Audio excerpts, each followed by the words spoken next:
subfolders orientation video. So this is for students and learning coaches that are getting a late start for whatever reason. For learning coaches, I recommend that you, when you log into your account, that you find where it says view as student.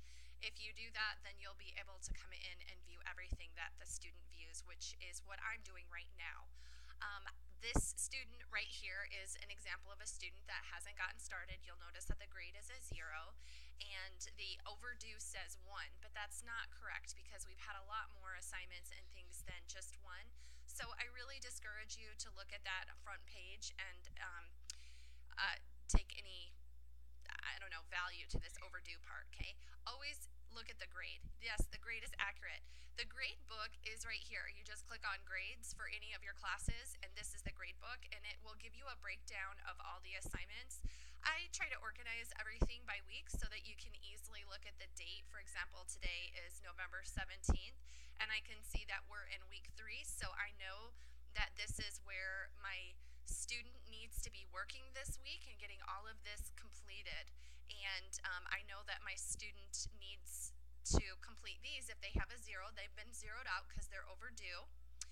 In week 2, I've zeroed out this assignment, but I haven't zeroed out these other 2 because they were posted on Friday and I wanted to give students a whole week to get those done.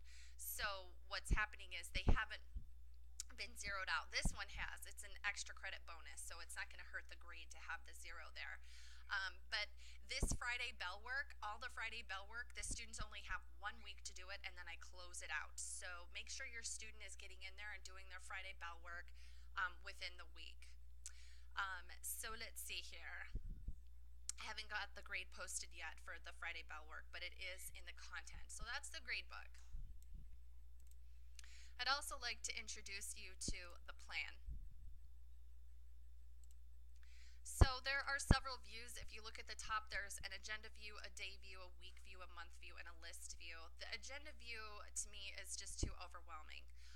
I think the day view is pretty helpful.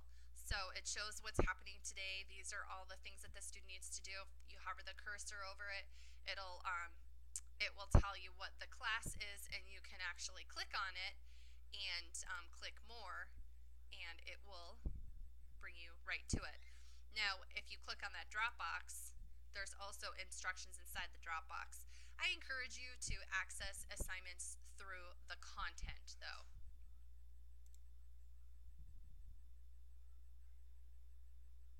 So when you go into the content, it's basically the table of contents. It's all the class stuff, okay? So like here's that orientation recording and quiz that I've been trying to get you to do. All right, and so this video you're going to see probably, well, this is the live orientation Class Connect recording that you would watch. Now, how do I submit to the Dropbox? There's always students that forget how to do that, so there's a video of that. Here is my schedule of when I'm available in the classroom. Here is my contact information, so you can find my cell phone here and some instructions on making sure that you do let me know your first and last name and what class you're in, since I have several classes that I teach, just so I know what we're talking about. And then you'll see these folders here, weeks 1, 2, 3, 4, okay? So we already talked that we're in week 3 right now. So let's look at week 1. Okay, there are subfolders. You'll notice when you click on that, it opens up some subfolders. You've got the week 1 lesson and test, the week 1 assignment in Dropbox, and the Friday bell work, which is over. That one is closed out now. But the week 1 lesson and test, if you click on that and you scroll to the top, you'll have directions, and it's just top down. Read from the top down. So download Inkscape is the first direction. Now remember, you need to do the orientation before you go and start working on your lessons, okay? Follow the directions on here. When it tells you to right click on a test, so there's a bunch of really short videos that you need to watch.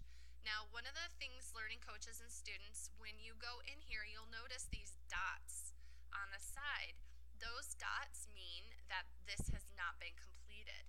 Once the task is completed, it turns into a check mark, okay? And inside this week 1 folder, once all of the tasks within the entire folder have been completed, you'll see green check marks over here as an indication in the table of contents that it's all done.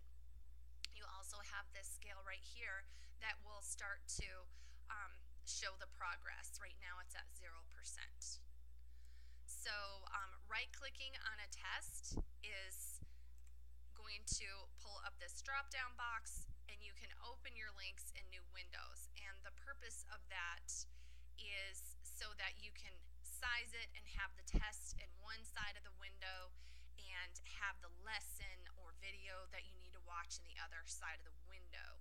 If you can get yourself set up where you have a second monitor plugged into your laptop, that's optimal, because then in one monitor you can have your lesson open, and then the other monitor you can have your test open or your assignment, and that way you can refer to the lesson and find the answers instead of just guessing. Okay, so then you also will have a week 1 assignment. All right, you'll have an assignment every other week. So once again, it's telling you to download Inkscape in case you didn't. And if you ever have technical issues, you want to call this 866-KEY-12-CARE. So it also says to create a digital arts folder on your computer where you can save your work. There's a video tutorial. You're going to open that tutorial up and watch it and do the work, okay? Make sure that inside this Dropbox you read all of the directions carefully, and notice there's a rubric. The rubric is how you gain your points. So on this first assignment, it tells you that you're going to get 10 points each for doing rectangles and squares, circles and ellipses, several stars. You need to change number of points and make some interesting abstract shapes with the stars handles. So right now all of this stuff sounds crazy probably, but remember there's a video tutorial where I show you how to do it. So you can watch the video in one window and have your Inkscape open in another window and pause the video and practice the steps as you go. Here's the Friday bell work. Today is the last day to complete this Friday bell work. Okay, so it has an end date on there. It says it ends on, oh wait, is this for week 2 or week 1? Sorry, I think we're still in week 1. Yeah, so this is over. Sorry about that. Let's get out of that one since that's over. Week 2, which was last week, there's once again a lesson and test. Just start at the top, read the directions, and work your way down. There is a critique this week because in week 1 you did the assignment, and week 2 I put together a slideshow that has everybody's work, and you watch that critique video while you take the quiz. So you'll right click on the quiz and open it in a new window so that you can do the quiz while you watch the video, and then afterwards you get to vote for a winner of the critique. Okay, and then you have your Friday bell work. Now this is the one that's due today, the one from last Friday. So oh, actually it's due tomorrow because today's Thursday. So you have until tomorrow to get that done. There's rules with the Friday bell ringers, and read those carefully. Make sure you watch this video analysis of the week 1 bell work I got, because it breaks it down and it teaches you really well how to write an effective claim, and it also teaches you how to use a semicolon. So after you complete that video, then you click here, and when you do that, it will open up the Google form where you will enter your name and write your claim. Okay? So this week is week 3. Okay, so on Monday I just had everybody finish up the Friday bell ringer and the critique from the previous week, and then we started the week 3 lesson and did that on Tuesday. Read the directions, work your way down the page, and then it has some videos that it wants you to watch. They're all very short. But they will teach you a lot of things that you can do with Inkscape, and it's not so that you can memorize it, but it's more of, oh, I'm aware of the things that I can do with Inkscape, and that's going to help you when you go to do your assignments, because then you can come back and go, I remember it showed me how to erase. I remember how to use those paths. I remember how to, I need to remember how to do colors, fill, and strokes. So you can come back and use those as a reference. That's why I want you to watch them and be aware of what you can do. And then there's a little lesson here that you do. So week 3 assignment, that's what we're working on right now. And you just read the directions. And this week we're showing gratitude to one of our teachers. It's a surprise. They don't know that we're doing this, so hopefully you haven't told them. But there's a sign-up sheet, and with Google sign-up sheets, you don't have to like hit enter or save or anything. You just type your name next to the teacher that you want to do it for. Read the directions on the form, please. And then that's it. And then you close out the window. It automatically saves it. It's a living document. So that's why it's kind of cool. And it explains that right here. And then it'll talk about what you're going to do for the assignment. It's got some examples of textbooks using the Inkscape tools, shapes, and text, and things like that. And so, yeah, make sure you use that rubric. It's got how to earn your points for text, and it breaks it down. For shapes, it breaks it down. And for color, it breaks it down. And then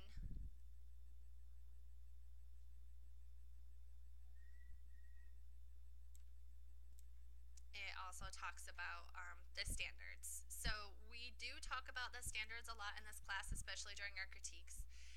We covered it in the week 2 critique. Make sure you watch that critique so you understand what I'm looking for in your work. And then this is just going to go through each of those standards and break down how those standards apply to this assignment to make sure that you go deep and really do a nice work, okay? Not something just superficial and rushed. I need that to be turned in by Saturday if you want to have it included in the critique, please, for next week. Because next week we only have 2 days, and I'm actually not going to be here, but while I'm out of town, I will be putting the critique together for you. There is one more tip that I would like to share with you. I'm going to pick a core class. For example, I'll go into a math class really quick. And I just want to show you, like, yep, here's this student is not doing so well. This is a semester class. So what's happened is we've already finished more than half of the class. And this class will end on January 13th, I believe is the date. So this student needs to get caught up. And I just want to show you a quick strategy on how to do that. If you go into the content and you click on course schedule up here at the top and you click on full schedule, it takes a moment to download, so wait. You'll notice that it goes all the way back to the very beginning of where the class started, which was the first day of school. And as you're scrolling down through here, you can see that it shows you everything that needed to be done, right?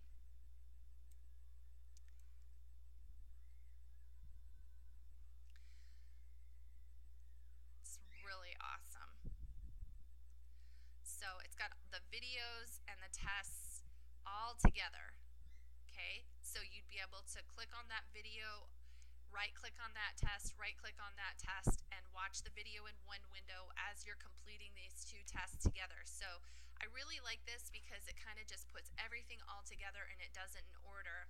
And how is that useful? Well, I'm going to just copy this and I'll paste it into a new window, because what I want to do is compare that to the gradebook. So if I go into grades, I can see where the student is at. So the math scavenger hunt has not been completed. So I can go back and I can find the math scavenger hunt right here, and I can get that completed and hopefully get some points for that. The next thing that hasn't been completed, if I go over and look in the grades, all I did was click on grades. Remember, that's why this is useful. And if you have 2 windows, you could have opened this in a second window. The 1.02 quiz hasn't been completed, so I'm going to come over here and I'm going to go to finish the 1.02. So I'm going to watch this video or whatever that may be. Actually, that might just be a lesson. Let's see. It's a link, so I'm not sure what it goes to. There are Class Connect attendance quizzes and recordings. Let's look at this list of recordings. Yeah, so I'm thinking that's probably the video that we were looking at.